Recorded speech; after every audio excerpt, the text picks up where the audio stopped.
Friend, if you are frustrated with tech battles with your kids and especially loathing going into summer because of the thoughts around how they will be constantly asking for more time on their iPads or tablets, this is the episode for you.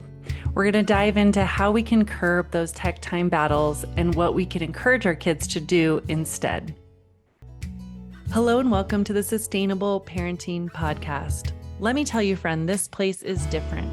We fill that gap between gentle parenting and harsh discipline that's really missing to parent with kindness and firmness at the same time and give you the exact steps to be able to parent in ways that are more realistic and effective, and for that reason, finally feel sustainable. Welcome.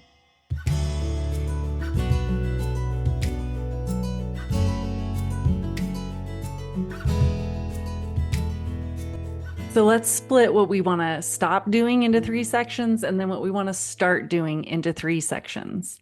And first, I want to share a story.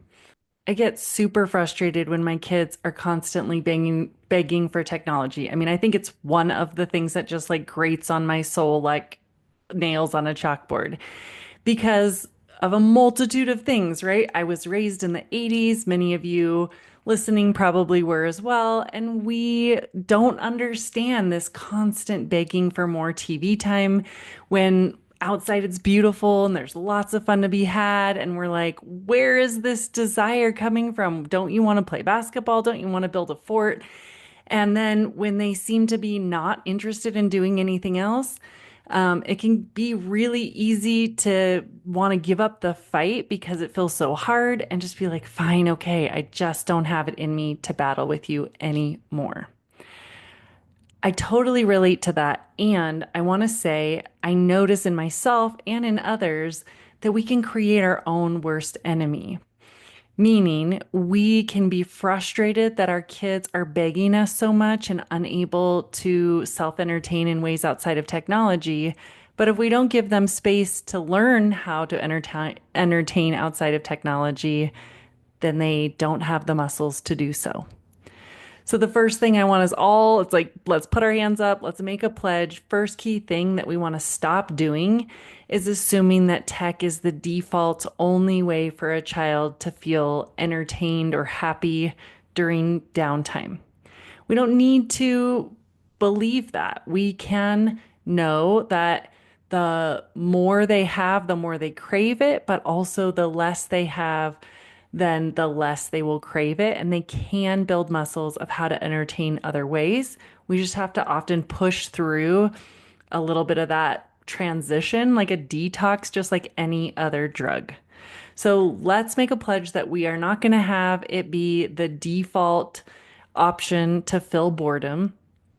And instead, we're going to look for ways to let them grow their struggle muscles. What does that mean? Well, the second thing that we want to make sure we're not doing is always seeking to have them be entertained. We can give them space to say, yeah, you might be bored, and I can't wait to see what you do with that. When we remove tech time as our default, yes, it does mean we're also going to remove this belief that we have to keep them constantly entertained. And when we do that, though, again, that's what creates this void where they get an opportunity to grow the muscles they have not otherwise grown. So, friend, let's make that pledge to not have it be that default way to fill boredom is technology, and that we're not going to feel like we have to keep them constantly entertained. The third thing that I want us to stop doing is to think that our kids are somehow entitled to their technology. Now, whether you've purchased a tablet for them and called it their tablet, like this is yours, this is brother's, or they have even purchased an item on their own, while they are in your home, it is still something that you are entitled to have regulations around.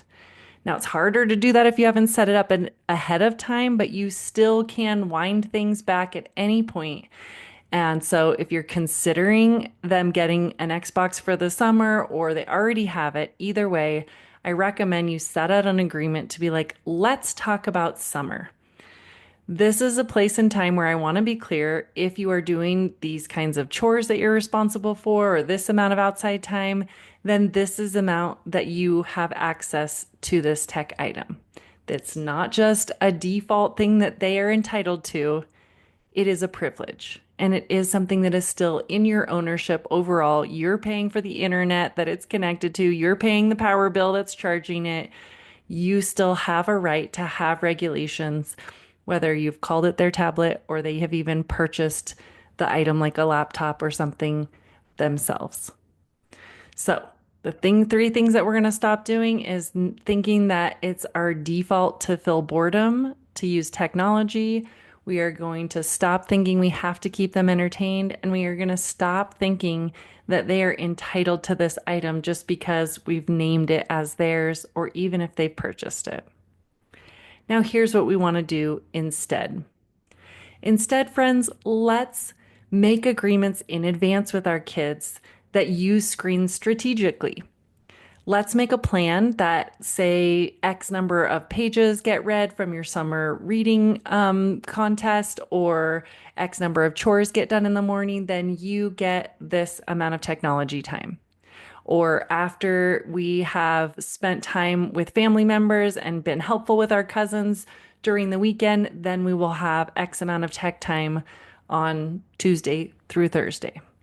Use it to your advantage strategically for that appropriate behavior to get done first and the technology to be the cherry on top, the dessert, if you will, that thing that they are doing what they don't want to do or are less interested in doing so that they can work towards that thing they really want. Second key thing is if we're looking to spur some creativity for our kids about how they can have fun off of technology, let's look for ways to give them age appropriate freedoms and ideas around ways to make money or build something or something that just feels like big and different and interesting. So, age appropriate freedoms that can be really awesome to lean into are the ability for kids 5 to 7 to play out in the yard or your cul-de-sac area without you. 8 to 10 could be walking the dogs, riding their bikes with a friend within a mile radius, or visiting neighbors that are a block or two away. 11 through 12 being able to ride their bikes a few miles away to a grocery store or a gas station to buy candy. My son is obsessed with doing that with the neighbors in our community.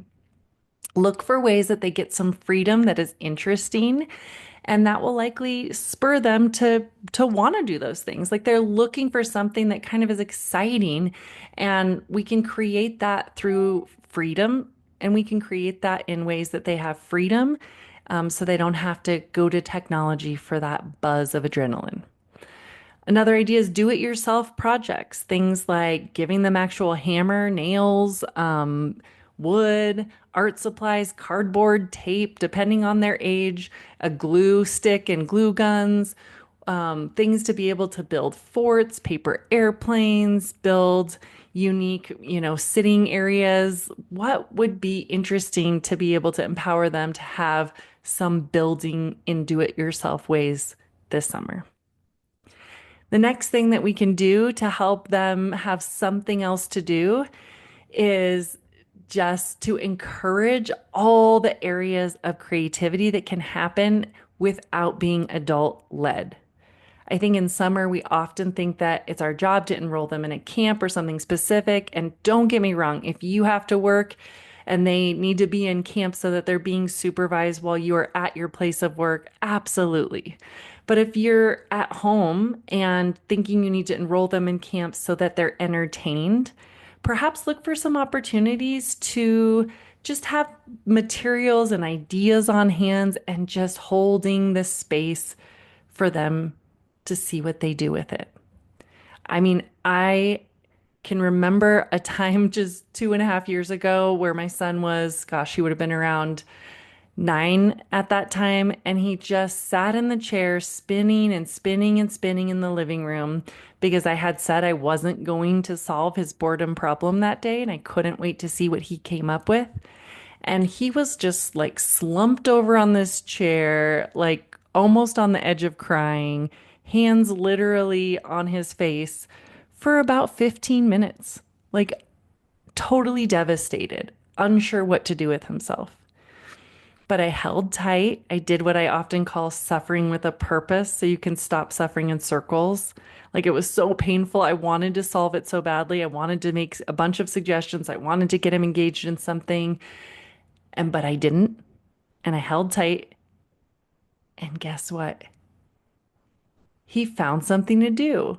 Him and the neighbors ended up coming up with this random creation where they took his sister's gymnastics mat and put like soap and water on it and sort of made their own DIY water slip and slide. And then they had fun with it for like an hour, I think.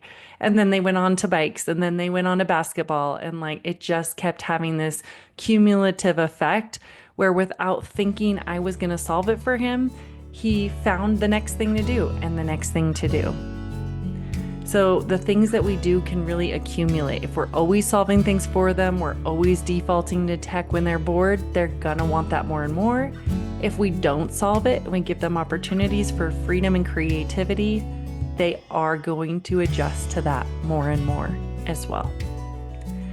And final thing, friend, is I really encourage you to make agreements in advance with your children about technology. And if you want to know more about what that looks like, please check out the last episode where we talked about how to survive summer.